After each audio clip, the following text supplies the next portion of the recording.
This isn't a love story. This is memory, and memory doesn't let go easily. Today, I'm going to talk about the most talked book last year, KAIROS, the International Booker Prize 2024 winner. This book talks about two lovers, Hans and Katharina. Hans, who's a man in his 50s, and Katharina, a 19-year-old girl. And let's talk about them.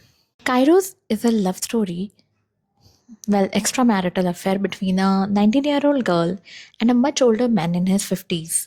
Now, when I started reading this book, I thought they will break up eventually and the story will lead to something else.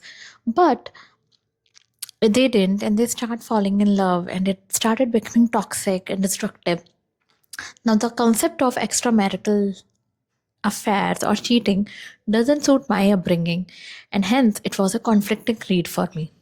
But as and when I started reading, I figured out that this is also mirroring the turmoil happening in the GDR, that is, German Democratic Republic.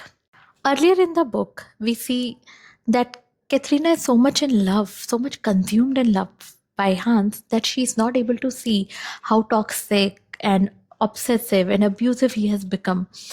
Even we as readers will be made to see it intentionally day by day that the relationship is becoming so toxic.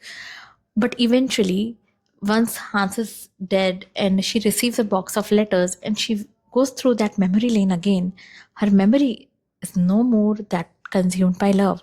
It has transformed, and she could easily see how that it was not love, it was more of an obsession, abusive, toxic relationship, telling us that the relationship keeps changing and our memory keeps changing, and the past is not same. It keeps updating itself how you change as a human.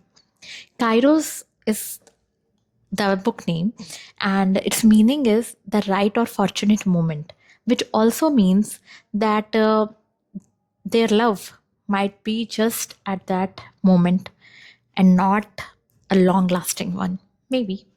Another powerful aspect of the book is that it masterfully parallels the crumbling GDR and the decline in their relationship. In the beginning, Hans, the man, is holding up the relationship. He's the powerful man and also represents the old ideological system. The woman is younger, with new ideas, and is submissive.